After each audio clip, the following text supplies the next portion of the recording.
Saül va violer la constitution de la constitutionnalité qu'il a constitutionnalisée. Nous restons toujours avec David et Saül. Quelle leçon politique pour l'Afrique? Nous savons que notre étude de cas, c'est l'Israël.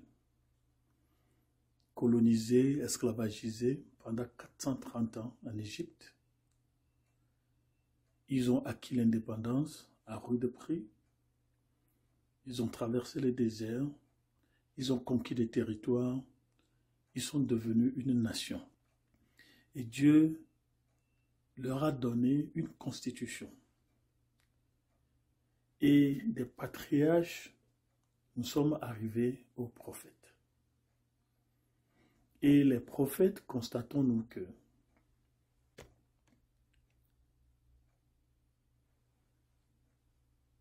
le premier prophète, Élie, ses fils Phiné et Hophné ont une carte d'identité morale et spirituelle disqualifiée. Parce qu'ils ont supplanté le Seigneur dans le temple. Ils prenaient la viande qui était due au sacrificateur. Et non seulement cela, ils couchaient avec les femmes à l'attrait de l'assemblée.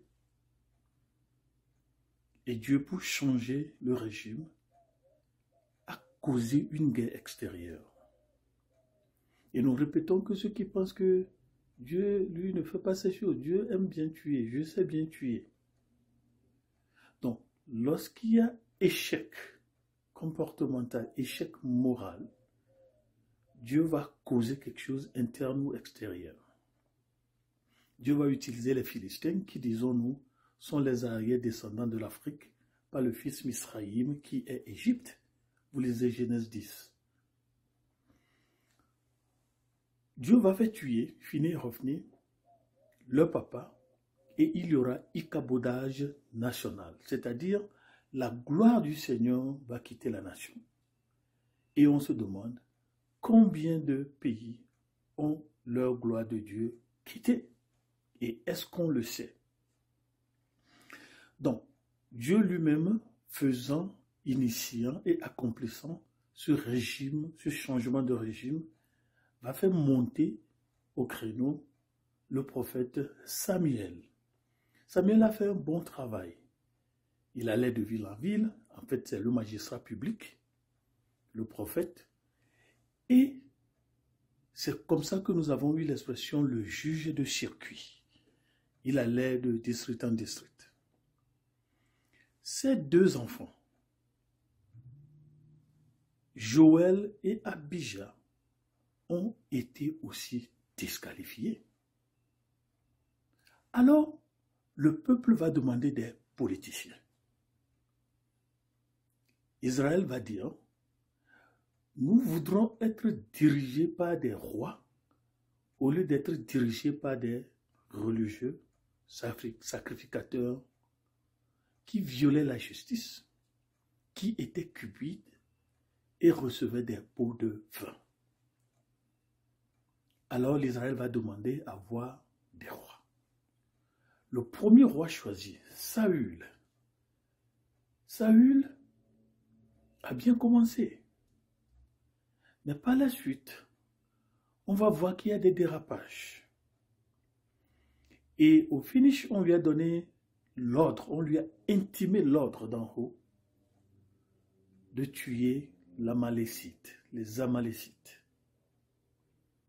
Quand il est allé, il s'est fait empocher les gros bétails, menu bétail, les ressources, des choses. Et dans cette désobéissance continue et discontinue, Dieu va encore causer une agression extérieure, en l'occurrence des Philistins, des chars et des cavaliers. Alors, maintenant, il faut que le roi attende que Samuel le prophète vienne faire le sacrifice. Comme nous le disons, avant d'aller dans la guerre, à la guerre dans la Bible, on consultait l'Éternel. est-ce que tu permets qu'on aille à la guerre? Si Dieu permet, vous allez gagner. Si Dieu ne permet pas, vous n'allez pas gagner. Ça, c'est un. De deux, quand vous alliez à la guerre, ce n'est pas tout le monde qui se mettait à combattre. Vous présentez votre homme le plus fort. Les ennemis aussi présentent leur homme le plus fort. Les deux vont lutter. Celui qui tue l'autre, le vainqueur fait du peuple du vaincu leur esclave. C'était ça le schéma guerrier dans la Bible. Mais il faut que le roi attende le prophète.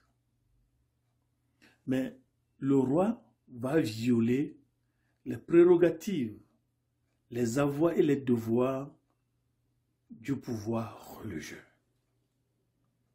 Et Saül va faire le sacrifice qui doit être dû au prophète. Alors, il y aura divorce entre le religieux et le politique. Et donc, quand nous allons dans 1 Samuel 15, vous allez lire 1 Samuel 15, verset 26, il y a Samuel qui dit à Saül, « Je ne retournerai point avec toi, car tu as rejeté la parole de l'Éternel, et l'Éternel te rejette, afin que tu ne sois plus roi de l'Israël. » Et comme Samuel se détournait, s'en allait, Saül le saisit par le pan de son manteau qui se déchira.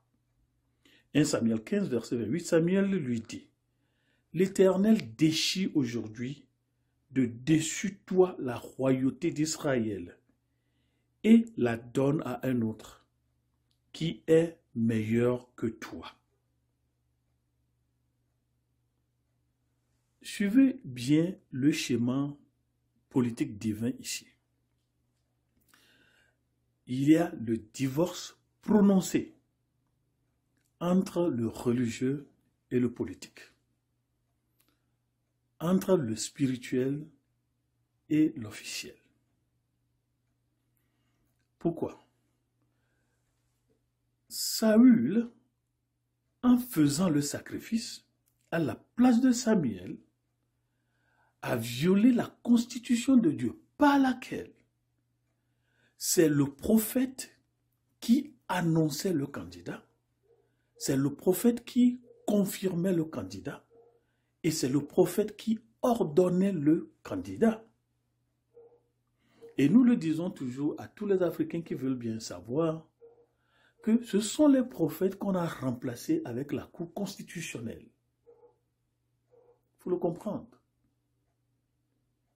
Donc aujourd'hui, on fait les élections, on a un gagnant, même quand on a des fuites là, il faut attendre la Cour constitutionnelle confirmer les résultats ou invalider les résultats pour organiser un deuxième tour, si deuxième tour il devait y avoir. Saül n'a pas compris cela. Le politique ne comprend pas ça. Le politique ne comprend pas. Le politique ici, nous parlons du symbolisme politique. Le symbolisme ici, Saül, le politique, ne sait pas qu'il est l'élève et le dérivé du religieux. Les politiciens ignorent qu'ils sont des élèves du religieux. Et ils ignorent qu'ils sont la subséquente et la conséquence du religieux. Ils ignorent que c'est le religieux qui fait leur constitutionnalité et leur constitutionnalité, et le politique est responsable devant le religieux. Les politiciens de certains continents ignorent ça. Saül va violer la constitution de la constitutionnalité qu'il a constitutionnalisée. Il y a déni de constitutionnalisation. Là, c'est grave. Et Dieu va prononcer le divorce. C'est un divorce juridique. C'est un divorce politique entre le religieux et le politique. Il dit, l'Éternel te rejette. Je me demande combien de pays dont les leaders sont rejetés par l'Éternel. Avec ce divorce prononcé entre Saül et Samuel, le politique et le religieux, parce que les politiques ignorent que le religieux qui a donné les éléments constitutifs de l'État a la prérogative de la territorialisation, de dicter la constitutionnalisation.